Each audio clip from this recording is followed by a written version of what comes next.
हमारे खास मुलाकात कार्यक्रम में आज हमारे साथ मेहमान हैं कोटा मेडिकल कॉलेज के एसोसिएट प्रोफेसर डॉक्टर विनोद जांगिड़ी। ये श्वास रोग विशेषज्ञ हैं। इनसे इनके जीवन परिचय के बारे में हम जानेंगे। साथ ही कोटा मेडिकल कॉलेज में जो चिकित्सा व्यवस्था है उसके बारे में भी इनसे विस्तार से बात करेंगे। आइए हम बात करते हैं डॉक्टर विनोद जांगिड़ साहब से।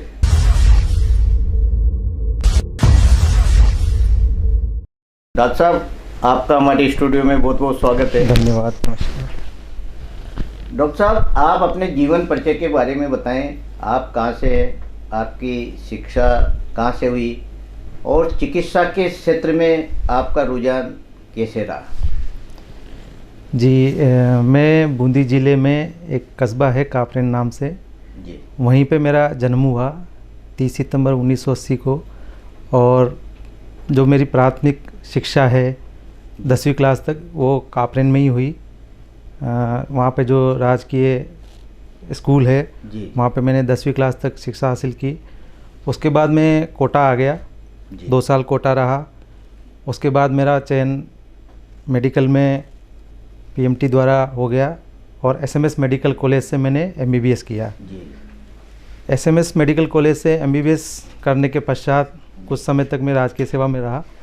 फिर मेरा पीजी में चयन हुआ। उसके बाद सरदार पटेल मेडिकल कॉलेज बीकानेर से मैंने श्वास रोग में एमडी किया और तब से मैं सरकारी नौकरी में कार्यरत हूँ और यहाँ मेडिकल कॉलेज कोटा में एसोसिएट प्रोफेसर के पद पर कार्यरत हूँ। डॉक्टर साहब, आप मेडिकल कॉलेज में एसोसिएट प्रोफेसर हैं और श्वास रोग विशेषज्ञ हैं। सर, हमारे दर्शकों को बताएं ये श्वास रोग क्या है और इसके लक्षण सामान्य व्यक्ति में कैसे पाए जाते हैं? जी देखिए, श्वास रोग मुख्यतः फेफड़ों से पैदा होते हैं। जी। अपने शरीर में फेफड़े, हार्ट, ब्लड, सारी जो सिस्टम हैं वो एक मुश्त काम करते हैं। तो श्वास रोग के जो लक्षण आते हैं वो फेफड़ों की वजह से भी हो सकते हैं और हार्ट की वजह से भी हो सकते हैं और भी कई कारण होते हैं, जैसे खून की कमी होना और नींद में सांस रुकना, अन्य कई समस्याओं की वजह से भी सांस रुक सकते हैं। पर मुख्यतः चूँकि हम श्वास रोग विशेषज्ञ हैं तो हम फेफड़ों के साथ संबंधित जो है बीमारियां उनको डील करते हैं। अगर फेफड़ों की हम बात करें तो जो सबसे कॉमन जो बीमारी है वो हाड़ौती में मुख्यतः जो पाई जाती है वो है अस्थमा की बीमारी। अच्छा। तो अस्थमा की बीमारी सबसे कॉमन है। उसके बाद जो दूसरी कॉमन बीमारी है वो है सीओपीडी, जिसको हम दमा भी बोलते हैं, जो बुज़ुर्गों में पाई जाती है। और भी कई बीमारियां हैं, जैसे इंटरस्टिशियल लंग डिजीज़ है जिसको हम आईएलडी के नाम से जानते हैं। और भी कई, जैसे धूल में काम करने वाले जो खान के मज़दूर हैं उनमें सिलिकोसिस या जो पत्थर की धूल जम जाने वाली जो बीमारी होती है वो है। और इसके अलावा जैसे कई बार फेफड़ों की जो धमनियां हैं उनमें ब्लड रुक जाता है, उसकी वजह से भी सांस लेने में दिक्कत होती है। तो इस तरह से ये जो कॉमन सांस की बीमारियां हैं ये है। इसमें जो मुख्यतः हाड़ौती में हमने देखा है कि अस्थमा के रोगी बहुतायत में हैं। यहाँ पर कुछ तो इंडस्ट्रीज़ की वजह से हैं, कुछ पॉल्यूशन की वजह से हैं, कुछ यहाँ के जो वनस्पति है जैसे गाजर घास है और भी कई वनस्पति हैं, इसकी वजह से बहुत सारे मरीज़ हमें अस्थमा के मिलते हैं यहाँ पर। जी। डॉक्टर साहब, ये आमतौर पर समझ नहीं पाते लोग कि दमा और अस्थमा दोनों एक ही है। क्या है इसका रीजन? जी, दमा एक बहुत सामान्य टर्म है। किसी भी व्यक्ति को अगर सांस लेने में दिक्कत आ रही है तो उसको सभी लोग आम भाषा में दमा कह देते हैं। अच्छा। पर अस्थमा अलग है और सीओपीडी या दमा अलग है। अस्थमा आमतौर पे जो यंग एज वाले लोग हैं, जो कम उम्र वाले बच्चे भी हो सकते हैं, उसमें एडल्ट भी हो सकते हैं और उसमें बुजुर्ग भी हो सकते हैं। तो अस्थमा के रोगी किसी भी एज के हो सकते हैं। परंतु जो सीओपीडी है, सीओपीडी का जो प्रमुख कारण है सीओपीडी पैदा होने का वो है धुआं।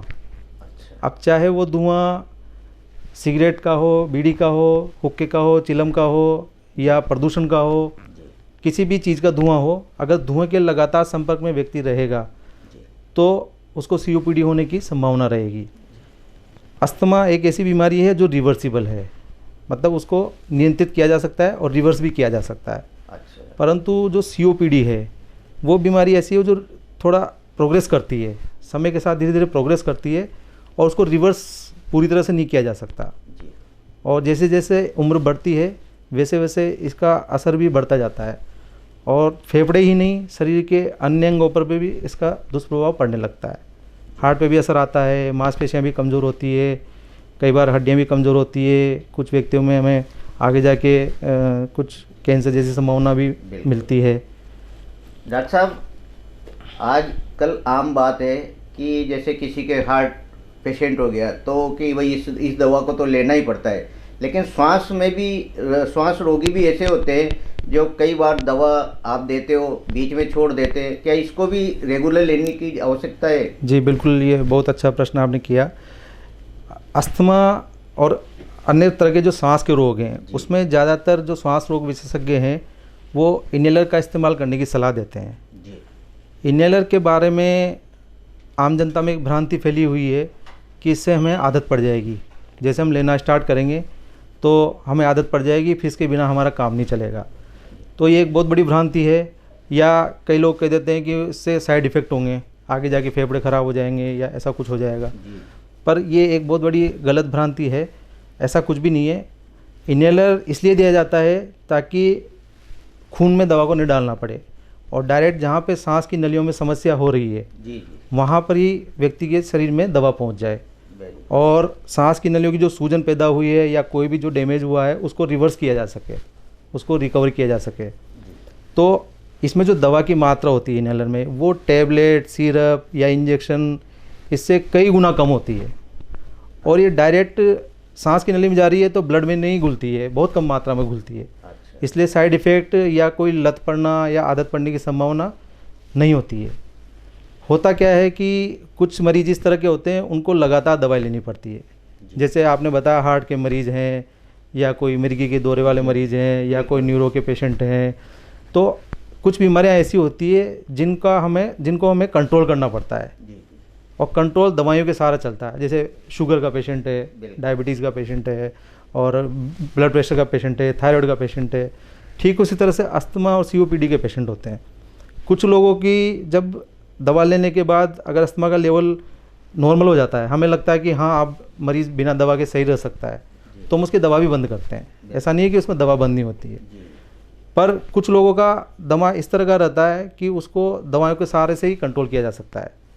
तो एक मिनिमम जो डोज है रिक्वायर्ड है उसको वो हम प्रेस्क्राइब करते हैं, वो हम देते हैं उसको, और वो रेगुलर अगर लेता रहता है तो उसकी जो नेचुरल दिनचर्या है और जो क्रियाकलाप है, काम करना है, जो भी सब कुछ वो कर सकता है।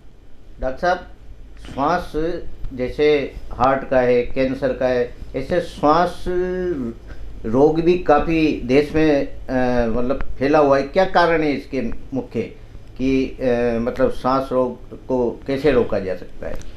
देखिए, सांस रोग का एक तो जो सबसे प्रमुख कारण है वो धुएं का एक्सपोजर है। अब धुएं का एक्सपोजर, एक तो हमारे भारत देश में स्मोकिंग का जो प्रचलन है, धूम्रपान का जो प्रचलन है बहुत ज़्यादा है। गांव में भी व्यक्ति अगर एक आदमी बीड़ी पी रहा है या सिगरेट पी रहा है तो दूसरे को भी रिकमेंड करता है कि हाँ साहब बीड़ी तो पीनी पड़ेगी आपको या सिगरेट तो पीनी पड़ेगी। तो ये जो एक मनुवार वाला है वहाँ से शुरू करता है आदमी और फिर धीरे धीरे उसकी आदत बन जाती है। तो सिगरेट बीड़ी का जो चलन है बहुत ज़्यादा है। तो सबसे मुख्य कारण तो इसमें धुएं का एक्सपोजर है। दूसरा जो औद्योगिकरण है उससे भी होता है और प्रदूषण जो है उससे भी इसके रोगी बढ़ रहे हैं। ठीक अभी जैसे हमने देखा कि कोरोना अभी एक बहुत बड़ी महामारी से हम गुजरे हैं, तो कोरोना के बाद भी कुछ लोगों के जो फेफड़े हैं वो इस तरह से इरिवर्सिबल डैमेज हुए थे, तो उनको भी अभी कुछ लोगों को जब भी मौसम बदलता है तो श्वास की दिक्कतें आ रही है। डॉक्टर साहब, जो श्वास, एक सामान्य व्यक्ति कैसे अपनी पहचान करे कि मेरे श्वास की समस्या है, इसका क्या पैरामीटर होता है आपके पास? देखिए, वैसे तो क्या है कि मरीज़ अपनी उम्र के अनुसार जितना वो चल पाता है, जैसे उसके जो कलीग चल पा रहे हैं, उसके जो साथी चल पा रहे हैं, उससे अगर व्यक्ति थोड़ा कम चल पा रहा है तो वो अपने आप को जज कर सकता है कि मुझे सांस लेने में दिक्कत आ रही है। सीढ़ियाँ चढ़ रहा है तो अगर उसको दिक्कत आ रही है या सांस रोकने पे उसको लग रहा है कि मैं ज़्यादा देर तक सांस नहीं रोक पा रहा हूँ अपनी, तो उसको महसूस हो जाता है। इसके लिए हम एक स्पायरोमीट्री नाम का टेस्ट करते हैं। हमारे पास एक कोटा मेडिकल कॉलेज में भी सुविधा उपलब्ध है और बहुत इजीली बाहर भी मिल जाती है मशीन। तो इससे हम टेस्ट करते हैं और फेफड़ों की क्षमता को नापते हैं कि फेफड़ों की क्षमता सही है या नहीं है। अगर सही है तो फिर अन्य टेस्टों द्वारा हम कारण को जानने की कोशिश करते हैं। अगर सही है सही नहीं है तो फिर हम उसको उचित उपचार देते हैं। डॉक्टर साहब, ये ऐसा रोग है श्वास रोग, कई बार जैसे किसी गंध से भी मतलब उसके मतलब श्वसन तंत्र पर एक प्रभाव आता है। तो जैसे मान लो अगरबत्ती हो जी या कोई सेंट लगा रहा हो, तो ये इस तरह के भी रोगी आपके पास पहुंचते हैं? जी बिल्कुल। जो अस्थमा के रोगी होते हैं उनमें मुख्यतः एलर्जी के रोगियों में आगे जाके अस्थमा डेवलप होता है। शुरुआत कई लोगों में नाक की एलर्जी से होती है, तो नाक की एलर्जी धीरे धीरे अस्थमा में भी तब्दील हो जाती है, या कई लोगों को नाक की एलर्जी ना होकर डायरेक्ट अस्थमा का भी असर आ सकता है। तो ऐसे रोगी धूल हुआ, धुआं हुआ, खुशबू हुआ, परागकण हुए या फंगस हुई, जमी हुई डस्ट जो किताबों में पुराने कपड़ों में इस तरह की जो डस्ट होती है, इनसे एक्सपोजर पे जैसे वो सांस की नली में जाते हैं तो ट्रिगर होता है और ट्रिगर होकर सांस की नलियों की सूजन को बढ़ा देता है। बढ़ाते उनकी जो कैपेसिटी है लंग्स की वो कम होने लगती है, या तो उनको खांसी चलेगी या उनका सांस फूलेगा, छाती में जकड़न महसूस होगी या फिर सीटी की आवाज़ भी आ सकती है अंदर से। अच्छा डॉक्टर साहब, ये अपना जैसे औद्योगिक क्षेत्र है, जी खदाने हैं, तो सिलिकोसिस जो नामक रोग है, इस तरह के पेशेंट आपके पास आते होंगे? जी बिल्कुल। तो किस तरह उनको एक सलाह देते हो आप लोग? जी, सिलिकोसिस की रोगियों के लिए अगर किसी को सिलिकोसिस ऑलरेडी हो चुका है जी, तब तो ये इरिवर्सिबल है, मतलब इसको हम डैमेज को हम रोक नहीं सकते और इसको वापस ठीक नहीं किया जा सकता एक बार होने के बाद। तो एक बार किसी को व्यक्ति को अगर हो गया तो उसका काम उसको छोड़ना चाहिए। जहाँ भी पत्थर की जो धूल है उससे उसका एक्सपोजर जो हो रहा है उसको काम को बंद करना पड़ेगा, कोई अल्टरनेटिव वर्क वो करे। दूसरा, उसका जो सांस का जो लेवल है अगर वो अचीव नहीं कर पा रहा है तो उसको उचित उपचार भी निःशुल्क सभी राजकीय चिकित्सालयों में उपलब्ध है, वो आराम से ले सकता है। अगर किसी व्यक्ति को सिलिकोसिस डेवलप नहीं हुआ है और वो खान में काम कर रहा है तो उसको वैसे रेस्पिरेटर आते हैं, इसके मास्क आते हैं अलग से डिजाइन किए हुए, तो वो खान के जो मालिक हैं या उनके जो संगठन हैं उनके द्वारा उनको लगाना चाहिए मास्क। और जो डस्ट जो उड़ाने का प्रोसेस है वो उड़ाए नहीं उसको, और जो पानी के साथ सेडिमेंट के रूप में उसका काम करे ताकि वो डस्ट उड़े नहीं, श्वास के द्वारा अंदर नहीं जाए। डॉक्टर साहब, ऐसे रोगियों को क्या आप नवाचार या कोई गोष्ठियों से के माध्यम से कोई जानकारी देते हैं मेडिकल व्यवस्था के अनुसार? बिल्कुल, हमारे यहाँ जैसे टीबी के रोगियों के लिए तो अलग से काउंसलिंग सेंटर है हमारे मेडिकल कॉलेज में, और जो दूसरे जो श्वास के रोगी है उनके लिए भी हम समय समय पर जैसे COPD डे आता है हमारा, या अस्थमा डे आता है, या वर्ल्ड टीबी डे आता है, तो इस तरह की जब भी कोई हमारा जो सोशल फंक्शन होता है उसमें हम इसके बारे में जानकारी भी न्यूज़ के द्वारा या पेपर द्वारा या व्यक्तिगत रूप से भी हम मरीजों को देते रहते हैं। जी डॉक्टर साहब, कोटा मेडिकल कॉलेज का जो नवीन अस्पताल है जी, इसका विस्तार काफ़ी हो गया है, OPD भी बढ़ गया है काफ़ी। इस तरह मतलब अस्थमा के जो या श्वास के जो रोगी हैं वह कितनी OPD प्रतिदिन हो जाती होगी सर इसमें? जी देखिए, अभी मौसम बदल रहा है, तो बदलते हुए मौसम में तो हमारे यहाँ करीब ये मान के चलिए 150 से 200 रोगी प्रतिदिन हमारे OPD में आ रहे हैं, और लगभग हमारे पास 60-70 बेड हैं जो पूरे लगभग भरे हुए हैं। तो हमारे श्वास रोग विभाग के OPD की बात कर रहा हूँ मैं। तो ये जैसे सीजन थोड़ा सा गर्मी का मौसम आता है तो थोड़े से कम होते हैं, पर 100 से 150 रोगी डेली हमारे पास पहुंच रहे हैं। इनमें से मुख्यतः सांस, टीबी और दमा, सिलिकोसिस इसके रोगी होते हैं। डॉक्टर साहब, प्रथम दृष्टया जैसे कोई श्वास रोगी आए तो उसका उपचार क्या होता है आपकी चिकित्सा में? जी देखिए, हम सबसे पहले तो पेशेंट की जो हिस्ट्री होती है उसको असेस करते हैं कि पेशेंट की उम्र क्या है और ये कब से बीमार है। अगर पेशेंट ने जैसे पहले कोई टीबी का इलाज लिया हुआ है, या कोई अस्थमा की हिस्ट्री है, या कोई स्मोकिंग की हिस्ट्री है, तो उसके अकॉर्डिंग हम उसका इलाज का चयन करते हैं। पर अगर पेशेंट तुरंत हमारे पास पहुंचता है इमरजेंसी में, जी जी तो हम उसको जैसे ऑक्सीजन लेवल नापते हैं, ऑक्सीजन लेवल अगर कम आ रहा है तो तुरंत उसको ऑक्सीजन दी जाती है। और नेबुलाइजर नाम की एक मशीन आती है जिससे हम व्यक्ति के शरीर में डायरेक्ट सांस की नलियों में नेबुलाइज करके दवा को पहुंचाते हैं। जी। उससे पेशेंट को इंस्टेंट रिलीफ मिलता है, तुरंत आराम मिलता है। तो ये सुविधा सारी मेडिकल कॉलेज कोटा में उपलब्ध है। डॉक्टर साहब, आपने कोरोना का एक बहुत बड़ा दृश्य सामने देखा था। जी जी उस समय हम भी यहाँ बैठ के और मेडिकल कॉलेज की जो चिकित्सा सुविधाओं के बारे में बराबर निगरानी रखते थे। आपका जब नाम हमने आया तो आपने व्हाट्सएप से भी मतलब रोगियों को अपनी दवा दी और आज पेशेंट मतलब घर रह के भी उन्होंने इलाज किया। उस समय क्या स्थिति थी डॉक्टर साहब, आप बयां करें। जी बिल्कुल, उस समय बहुत भयावह स्थिति थी। हमारी 3-3, 4-4 जगह ड्यूटियाँ लगी हुई थी। हमारे पास अलग से कोविड केयर सेंटर था जो यूनिवर्सिटी में चला रखा था। हमारे खुद के अपने वार्ड थे। हमारे घर पे भी इतने सारे रोगी आ रहे थे कि हम उनको संभाल ही नहीं पा रहे थे। तो हमने सोचा कि कैसे हम ज़्यादा से ज़्यादा लोगों की मदद कर पाएँ, ताकि व्यक्ति हमारे पास आ रहा है, 2 घंटे लाइन में लग रहा है, 3 घंटे लाइन में लग रहा है और परेशान हो रहा है, उसका नंबर नहीं आ रहा है। कई सीरियस पेशेंट बैठे बैठे और ज़्यादा सीरियस हो जाते थे। तो हमने सोचा कि क्यों ना ऐसा बनाया जाए ताकि लोगों को व्हाट्सएप द्वारा हम मदद कर सकें। बिल्कुल। तो जो लोग हमने एक नंबर भी जारी किया था इसके लिए कि व्हाट्सएप पे आप हमें कंप्लेंट लिख के भेजिए और पॉजिटिव है, नेगेटिव है, क्या सिचुएशन है, क्या ऑक्सीजन लेवल है। अगर वो पेशेंट लिख के भेजता था तो हम उसको तुरंत हम मेडिसिन लिख के और उसको भेजते थे। और उस टाइम पे गवर्नमेंट ऑफ इंडिया भी ये एक तरह से रिकमेंडेशन थी कि आप पेशेंट को ज़्यादा घुमाए फिराए नहीं, ताकि नए पेशेंट तैयार ना हो इससे। तो ये स्थिति इस तरह की थी, हमने व्हाट्सएप पे मदद करने की कोशिश की और ईश्वर की कृपा से कुछ मरीजों को इससे फ़ायदा भी हुआ और काफ़ी मदद मिली। एक दूसरे को उन्होंने सर्कुलेट भी किया, व्हाट्सएप पे जो मैसेज था एक से दूसरे में शेयर भी हुआ, तो काफ़ी लोगों को मदद मिली इससे। डॉक्टर साहब, कोरोना के बाद आप श्वास रोग से संबंधित है, कितने पेशेंट किस तरह के आते हैं आपके पास? जैसे कोरोना तो निकल गया लेकिन वो लक्षण उसमें छोड़ गया। जी जी जी, कोरोना से जो पीड़ित व्यक्ति हैं, पुराने वाले जिनको कोरोना हुआ है, उससे संबंधित रोगी तो लगभग सारे ठीक हो चुके हैं, पर 10% रोगी अभी भी हैं जिनको कुछ न कुछ समस्याएं निरंतर बनी हुई है। परंतु कोरोना से लोगों में एक फेफड़ों की बीमारियों के प्रति जागरूकता जरूर आई है। पहले फेफड़ों की बीमारी को लोग गंभीरता से नहीं लेते थे और वो उसको जैसे खांसी हो रही है तो 10 दिन, 15 दिन या 1 महीने तक टालते रहते थे। अब लोगों में कोरोना के बाद जागरूकता आई है, वो 2 दिन, 3 दिन की खांसी लेके भी तुरंत श्वास रोग विशेषज्ञ के पास जाके दिखाने लग गए हैं।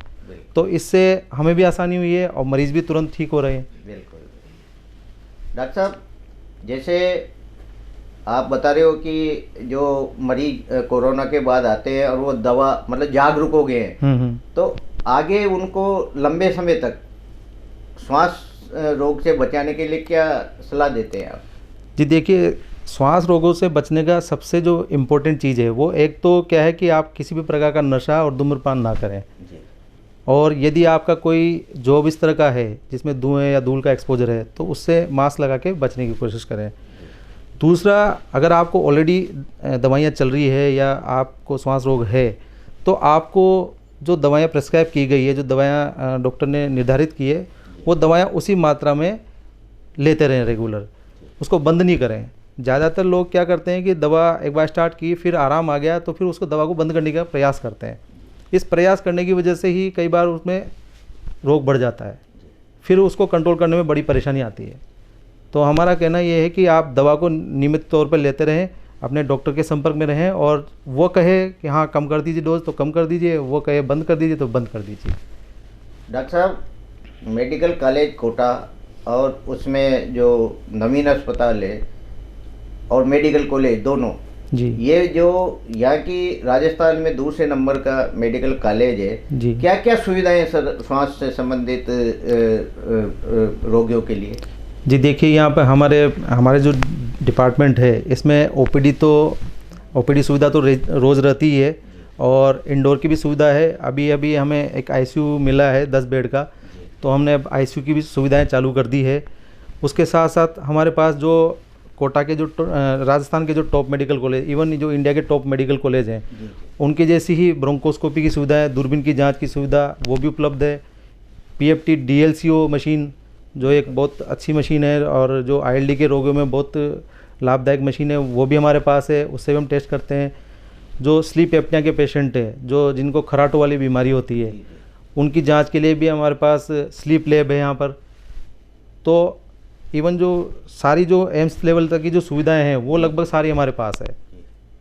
डॉक्टर साहब, ये आपने बताया मुझे कि खर्राटे की भी मशीन, एक खर्राटा क्यों आता है इंसान को, मतलब इसका भी कोई एक जी बिल्कुल शरीर में कोई लक्षण है?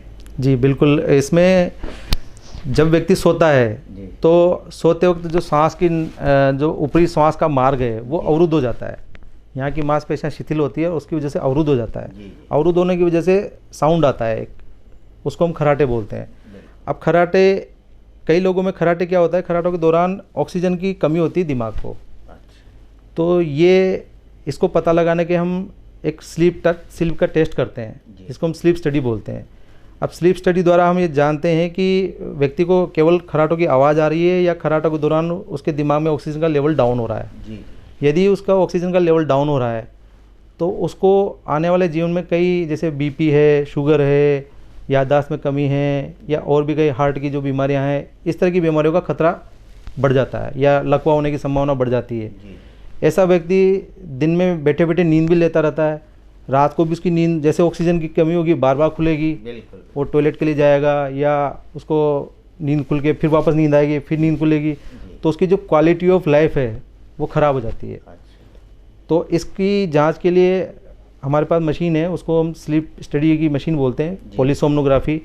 उसके द्वारा हम ऑक्सीजन का लेवल नापते हैं और पूरी बॉडी की जो नींद के दौरान जो रिएक्शन होती है उसको नापते हैं। डॉक्टर साहब, श्वास रोगी को मतलब क्या खाने में क्या लेना चाहिए ताकि उसका मतलब सही नियंत्रण चले शरीर का?